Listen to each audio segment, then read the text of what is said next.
My sister called me at 2:17 in the morning. I know the time because I was awake.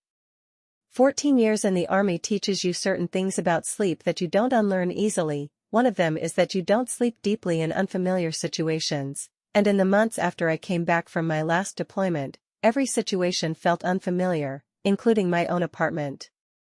So I was awake, lying on top of the covers, staring at the ceiling, doing the thing I did most nights at that hour, running maintenance checks on my own mind the way you run maintenance on equipment you depend on, looking for anything that needed attention before the next day.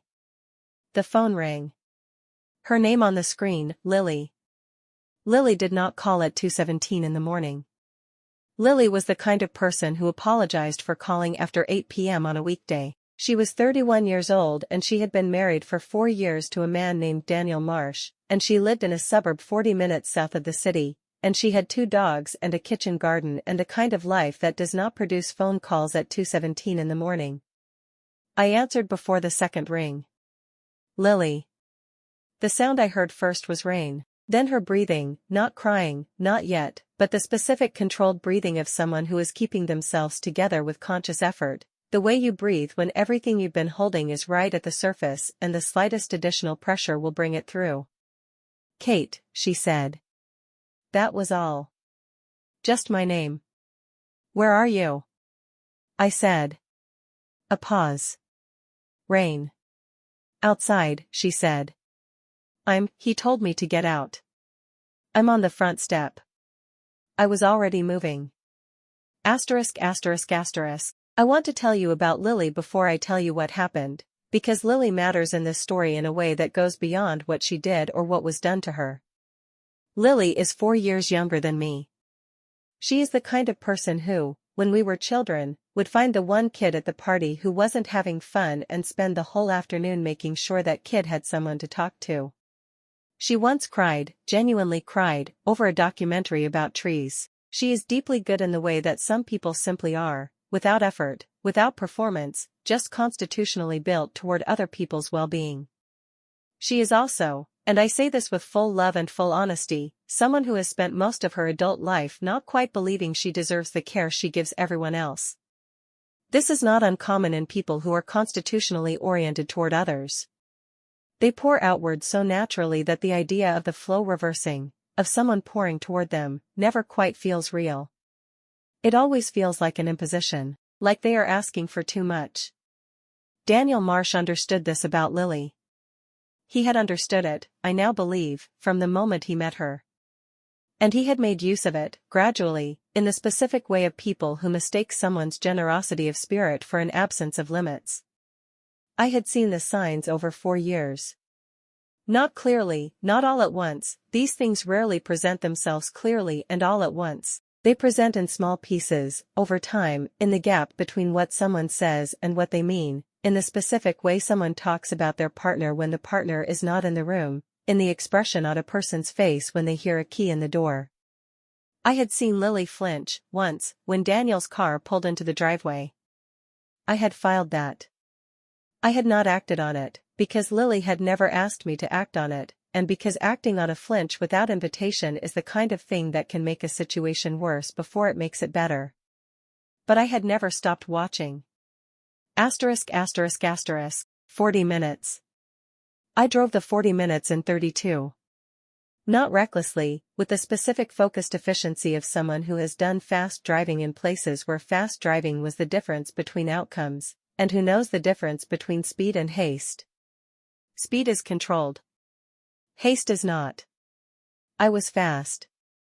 I was not in haste. The rain was heavy.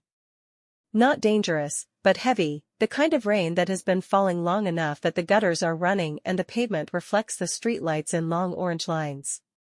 Lily was on the front step. She was sitting with her knees pulled up, her back against the door, in a jacket that was not adequate for the rain and had been soaked through. She was not crying.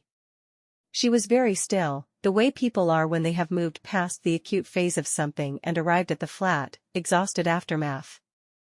I parked on the street, left the engine running, walked to her. She looked up when she heard my steps. "You didn't have to," she started.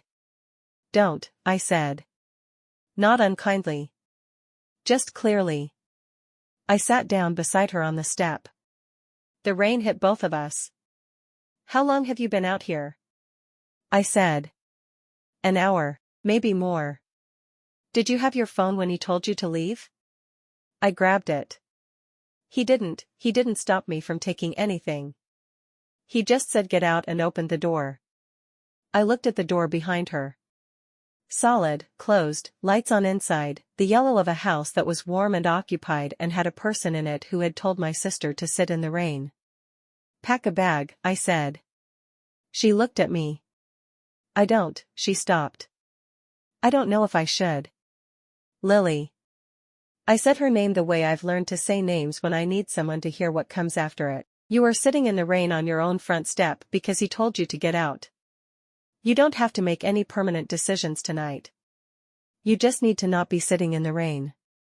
She was quiet for a moment. What if he? I'll be with you, I said.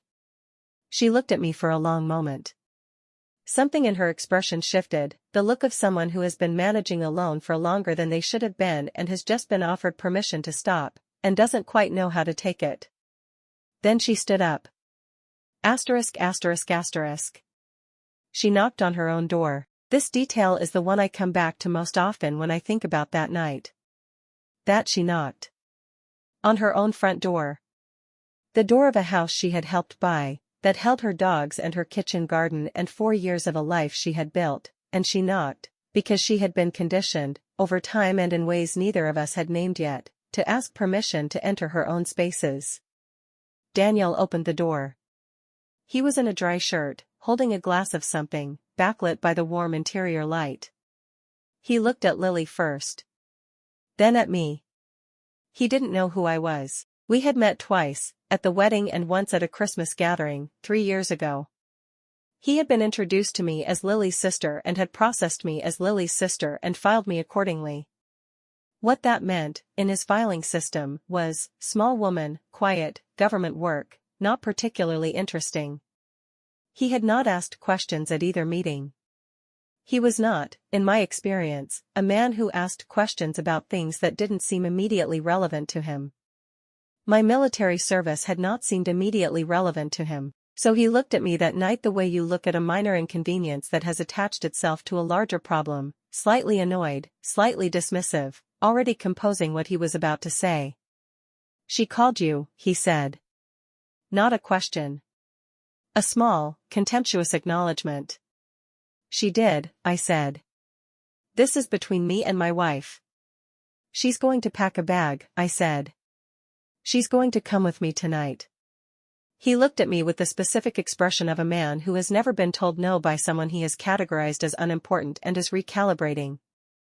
I don't think so, he said. I'm not asking, I said. The recalibration paused. He looked at me properly for the first time.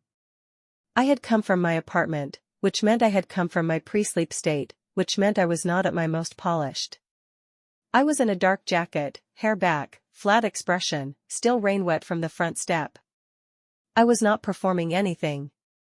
I was just standing in a doorway at 2:50 in the morning, telling a man what was going to happen.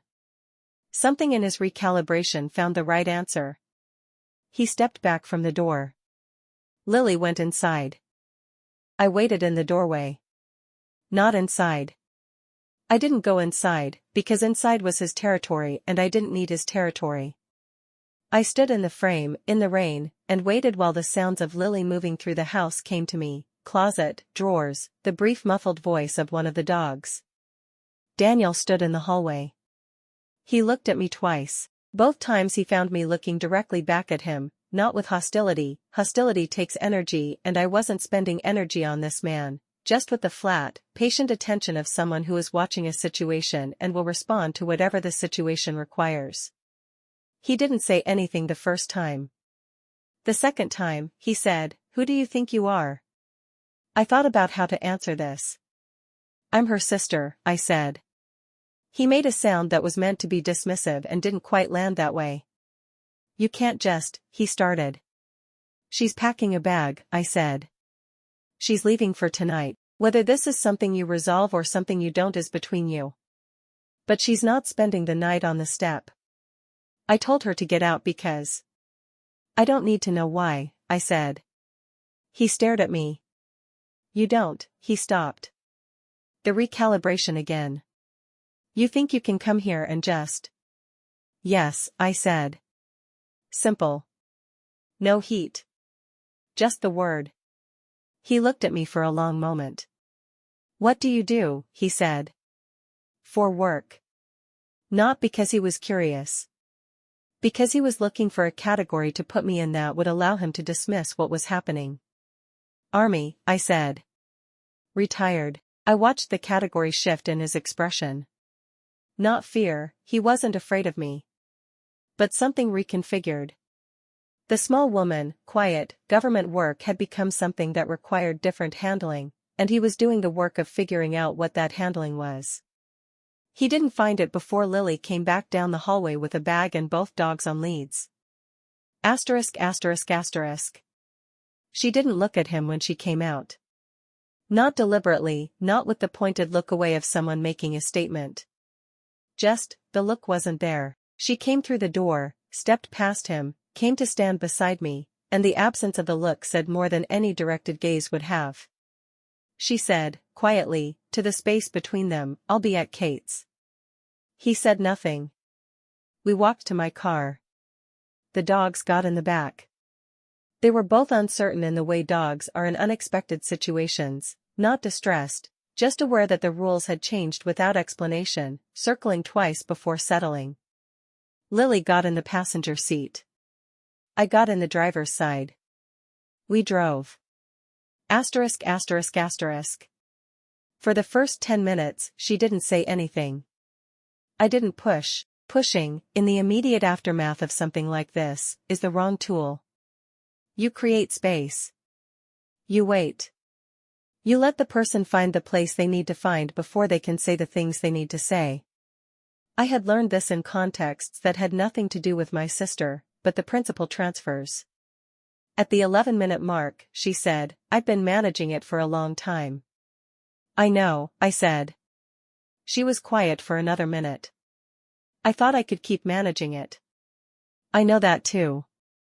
I thought if I just, she stopped. I thought if I was better at anticipating what he needed, at keeping things calm, at not doing the things that made it worse, then it would be manageable. I said nothing. I let the sentence sit. But you can't do that forever, she said. You can't manage someone else's, she stopped again. You can't manage it indefinitely. Something always breaks, I said. Yes. We drove. After a while, she said, How long have you known? I thought about the honest answer. I saw things, I said. Over time. I waited for you to tell me when you were ready. She was quiet. I wasn't ready, she said. I know. I didn't, for a long time I didn't even name it to myself. Because naming it meant, she looked out the window. Naming it meant accepting that I had allowed something I wouldn't have allowed for anyone else. I looked at the road. You didn't allow it, I said. It built up. There's a difference. She didn't answer immediately. Then, you know the difference. Yes, I said. From work. From work. And from watching people who are good at this do it to people who are good at giving. She turned and looked at me for a moment, the particular look of someone who is exhausted and also, beneath the exhaustion, slightly less alone than they were an hour ago. Then she turned back to the window. Thank you for coming, she said. Always, I said. Asterisk asterisk asterisk. She stayed with me for 2 weeks. Not because she couldn't have found somewhere else, she had friends, she had options. But she came to me, and I think she came to me because I was the person who had come to her in the rain without asking why, and that particular quality of presence was what she needed in those 2 weeks. I gave her the bedroom. I slept on the couch, which was not comfortable and which I slept better on than I had on my own bed in weeks, because someone else being in the apartment changed something about the ambient feeling of the place that I hadn't fully realized was wrong until it wasn't. She cried the second day. Not at anything specific, just the delayed release of something that had been held too long. She sat at my kitchen table and cried for about 20 minutes, and I made tea and put it in front of her and sat across from her and didn't say anything, because nothing I could have said would have been worth interrupting the 20 minutes. Afterwards she said, "I'm sorry." "For what?" I said. She gestured vaguely. "You cried," I said. "That's not something that requires an apology." She looked at me with the expression she'd had since childhood when she'd been told something she didn't quite believe but wanted to. "You have this way of saying things," she said. "What way?" Like they're just true. And obvious. And the conversation is over." She almost smiled. "Like you're issuing a field report." "Crying doesn't require apology," I said. "Field report issued." She did smile then. Small, tired, real. Asterisk asterisk asterisk. On the 4th day she called a lawyer. Not because I told her to. I had offered the information that lawyers existed and could be useful, but I had not told her what to do. That had to come from her, at her pace, when she was ready. She made the call from the kitchen, standing with her back to me, speaking quietly. When she finished she stood for a moment with the phone in her hand. Then she turned around. She said, "I have a strong case," Lily said. "Okay," I said. She said, "The pattern matters. Not just last night." She paused. She asked me to write things down. Things I remember. A record. "That's good," I said. She also said, Lily stopped. Looked at me. She said, "Most people in this situation wait longer than they should. Before they call." I looked at her. "You called when you were ready," I said. "You came when I wasn't even ready yet," she said. I didn't say anything. "If you hadn't come," she stopped. "If you hadn't just come, no questions, no," she looked away. "I might have gone back inside. In the rain. I might have just knocked and apologized and gone back inside." The specific weight of that sentence. What it contained. What might have continued. I said, "You called me." I almost didn't. "But you did." She was quiet. "Why do you think you did?" I said. She thought about it. "Because somewhere I knew," she said. "That you would come. That you wouldn't," she paused. "That you wouldn't ask whether you should. You'd just come." "Yes," I said. "That's not," she shook her head. "Most people would have asked more questions first. Checked whether it was serious enough. Decided if it warranted." "It warranted," I said. She looked at me. "How did you know?" "Because you called," I said. "At 2:17 in the morning. You have never called me after 8 p.m. without apologizing first. When you call at 2:17 without an apology, it warrants." She looked at me for a long moment. "I love you," she said. "I know," I said. "Same." Asterisk asterisk asterisk. Daniel called on the 5th day. Not Lily's phone, my phone. I don't know how he got my number. It doesn't matter. I was outside when he called, walking the dogs in the park 2 blocks from my apartment. Both dogs were doing what dogs do in parks, the specific joyful purposelessness of animals released from indoor life, and I was watching them and not thinking about anything in particular.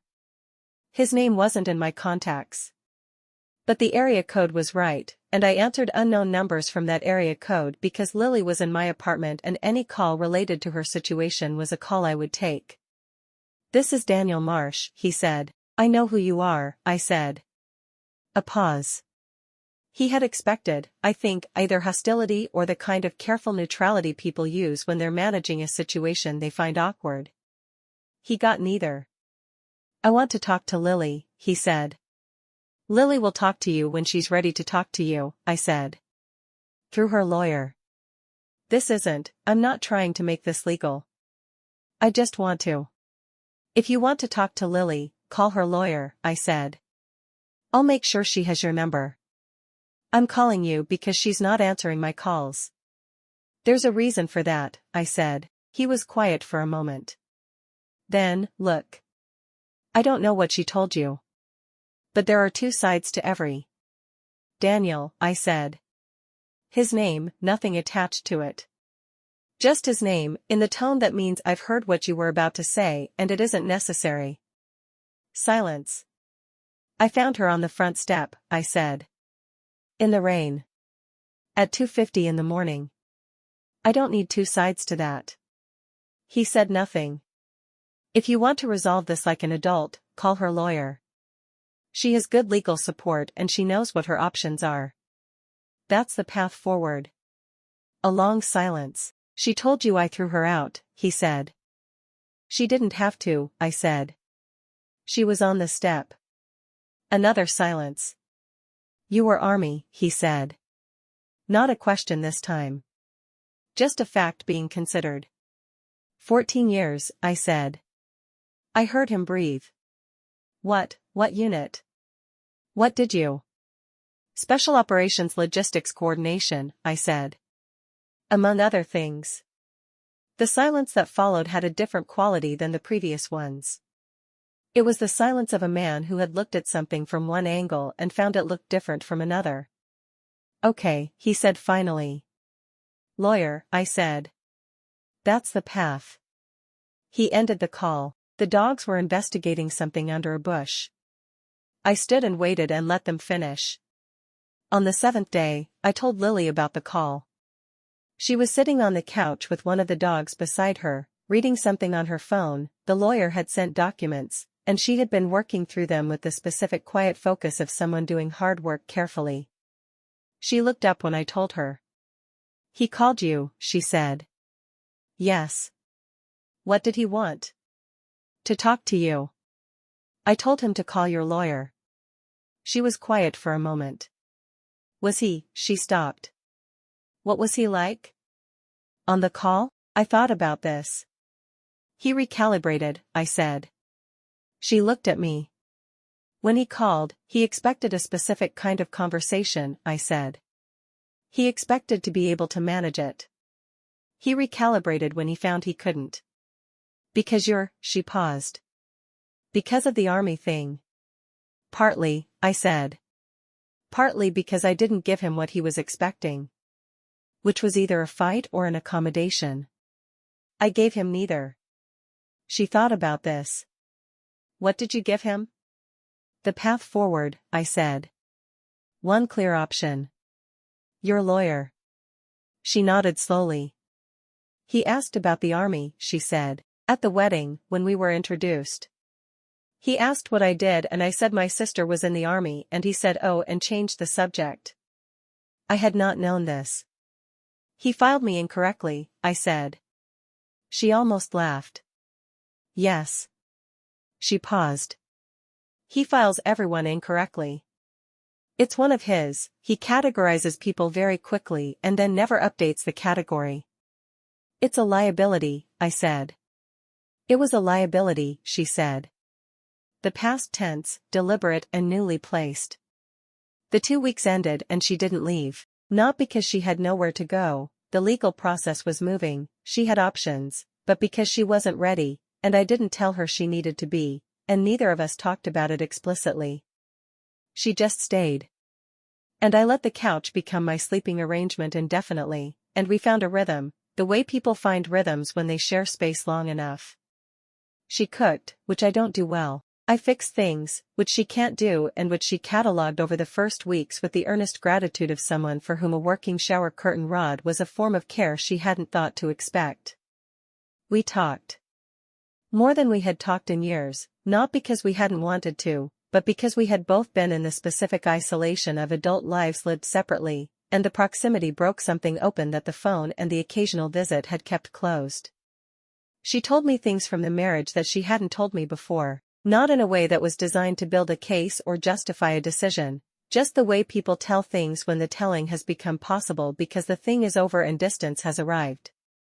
She told them carefully, without exaggeration, in the specific tone of someone who has been thinking about something for a long time and has gotten to the point where they can describe it accurately.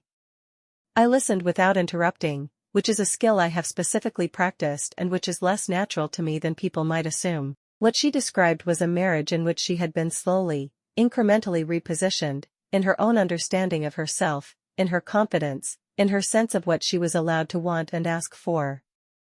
Not through dramatic events, though the night in the rain was dramatic. Through the accumulation of small corrections, small dismissals, the gradual establishment of a version of Lily that was smaller than the actual Lily and that served a particular function in Daniel's life. It is one of the oldest and most effective methods. I had seen it before, not in domestic contexts, in the institutions I had moved through, in the way certain kinds of authority establish themselves over people who are constitutionally oriented toward accommodation. The mechanics are the same. The result is the same. The person becomes less than they were, incrementally, without any single moment they can point to as the moment it happened. Lily had been becoming less for 4 years. She was now, in my apartment, becoming more again. I watched it happen. Week by week.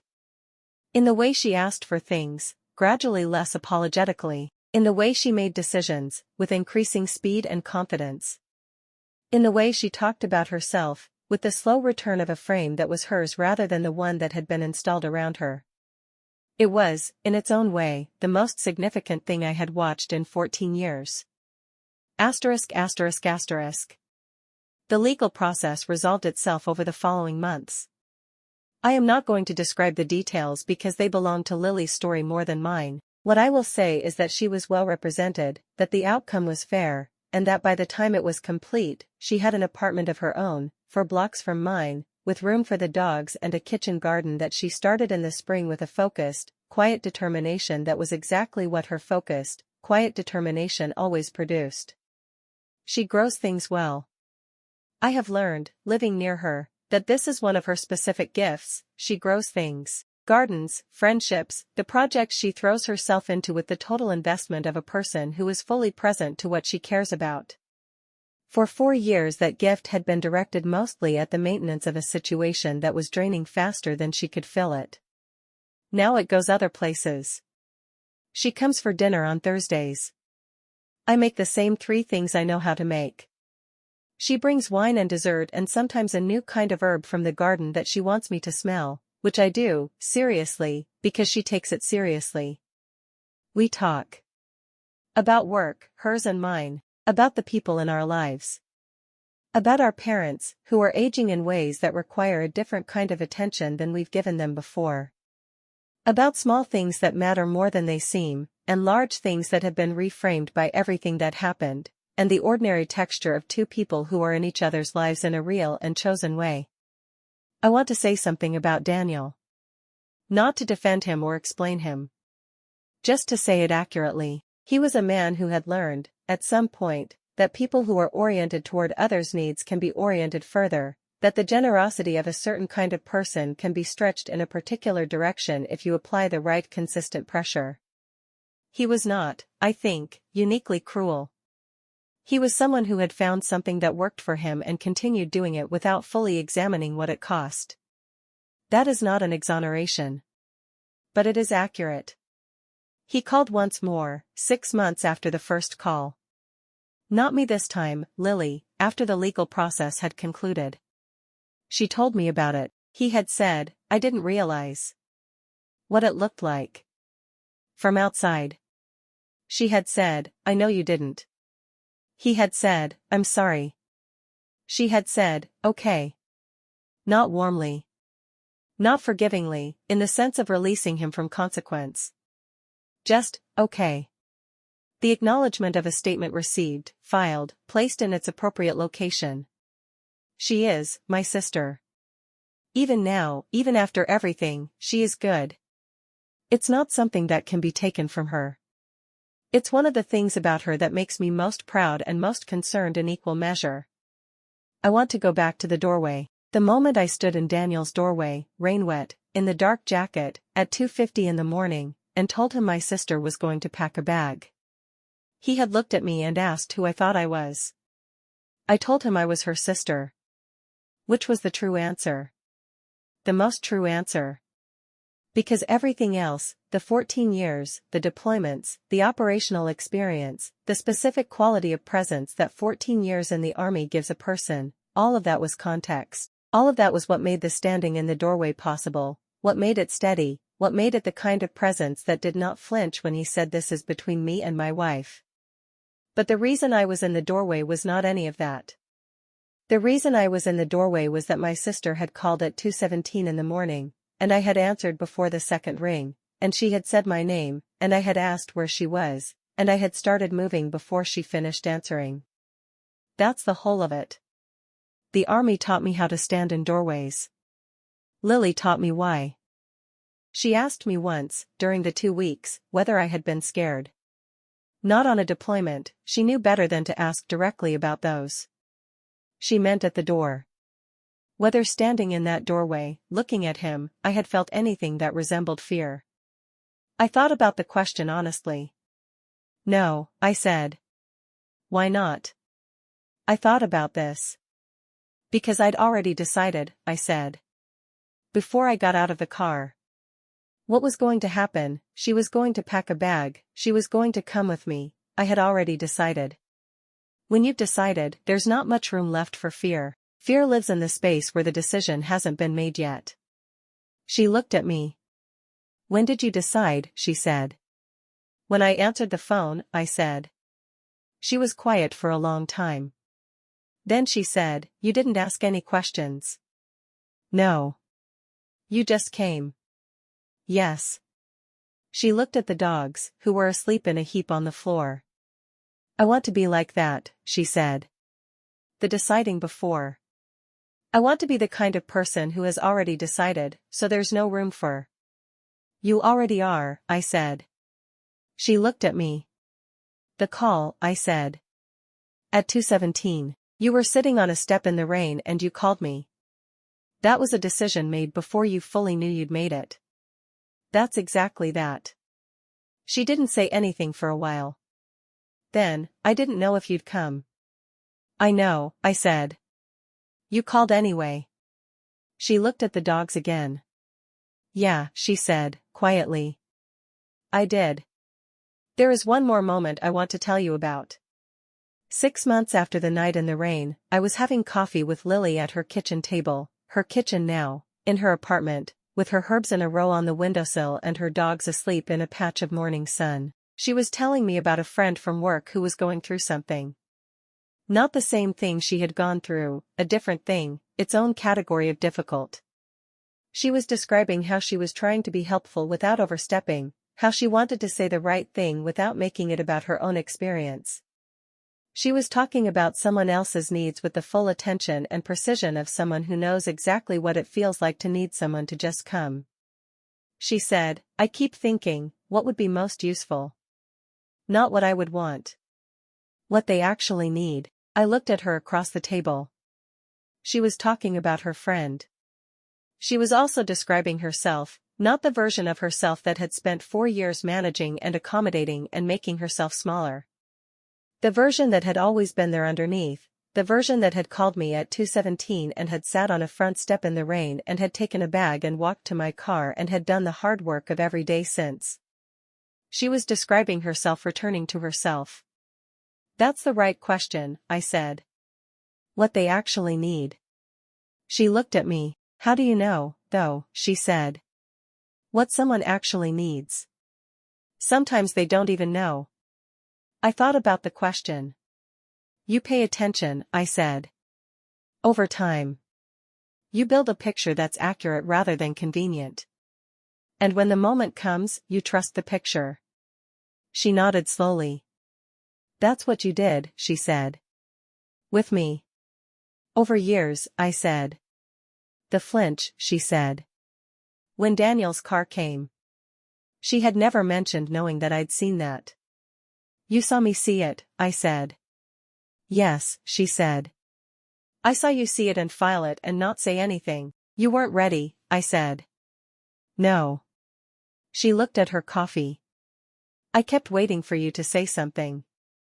To push. And you just didn't. Not my timeline, I said. She looked up. That takes a lot of patience, she said. To see something and wait. You were worth waiting for, I said. She didn't say anything for a moment. Then she said, that might be the nicest thing you've ever said to me. Field report, I said. Just true. She laughed, the real one, the one I'd heard 1,000 times growing up and had missed, I now realized, in the years when things were harder. The one that comes from somewhere uncomplicated. I drank my coffee. The dog slept in the sun. The herbs grew on the windowsill. Outside, the morning was doing what mornings do, indifferent, continuous, full of people carrying their own weights and their own stories toward whatever comes next. We sat there together for a while. No particular reason to move. Nowhere more important to be. That was enough. That was more than enough. That had always been the whole point.